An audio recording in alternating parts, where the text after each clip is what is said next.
Welcome back to Squawk in the Street. Stocks a bit mixed on the back of the strong jobs number this morning. What does that mean for the markets from here? JPMorgan Asset Management Chief Global Strategist David Kelly's here at Post 9 to talk about the print. Great to have you back, David. Glad to be here. Nick Timmeros is out at the Journal this morning saying it doesn't really matter much, this number, and that it's going to be the next few months that can determine whether a September cut is feasible. I think that probably is correct because I think an important thing is next week the Fed is going to put out new projections. And if you go back to March, they were projecting 3 rate cuts just.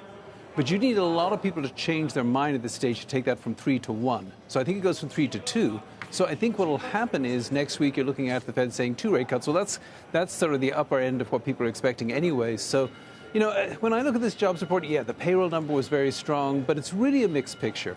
The household survey is saying we lost 400,000 jobs. And honestly, these two reports are so far apart. I mean, one of them says we added 400,000 jobs in the last year. The other says we added 2.8 million jobs in the last year. So one of them's wrong. And when I think the Fed's looking at this and saying, we really don't know exactly where we are here. So what's the best thing to do? Nothing. And I think that's what they'll do. It's like data dependence equals we have no idea what to do. Yeah, well, the problem is the data dependent with bad data. But the overall... So how, as an investor, do you understand the reaction function? Well, what you do is you look at the overall mosaic. So yes, each individual data point has got flaws in it. But particularly during this week, we look at what's the conference board saying, what's the ISM survey saying, what are the market surveys saying, what are the challenger layoffs saying, and you put all this together, and what it tells you is you've got an economy that's in soft landing mode. It's been in soft landing mode really for 2 years now.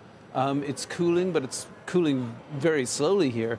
And that's okay. It's great for Main Street, but it's no reason for the Fed to cut right now.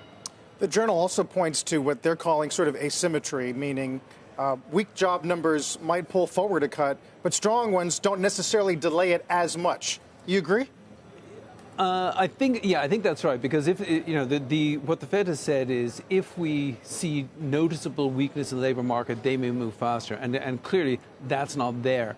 But I think they've still promised that they don't have to see a recession or even the threat of recession to bring rates down to more normal levels. They just have to see some confidence on inflation. So we've got strong job growth. So long as inflation is gradually easing, I still think we get at least 1 rate cut this year. So is it a market-friendly report or not? We're Dow and positive, erasing some early losses. The S&P is recovering. Well, I think it is, because it's not particularly friendly for the bond market. But if you think about the stock market, the calmer the economy is, for as long as it's calm, it just is a great breeding ground for bubbles and exuberance. Money needs to go somewhere. And is everything okay in the economy? Yeah, everything's okay in the economy. So you make one more bet. And I think that's been going on for a long time here. This slow, soft landing is causing people to gradually add money to the market. I think that's what's putting the market higher. Although we do have some regional banks on credit watch today out of Moody's, and the longer we extend this window, the higher the chance of an accident. What do you make of that? And there are plenty of areas in private credit and private equity which are eventually going to get hurt by these higher rates. So I think there are potholes out there, but at the moment we can't see anything that is going to be so big as to actually derail the economy. We don't have anything that looks like a pre-2008 situation at all. So yes, we're going to get some pockets of bad news along the way, but it doesn't look like it's going to be that important from a macroeconomic perspective.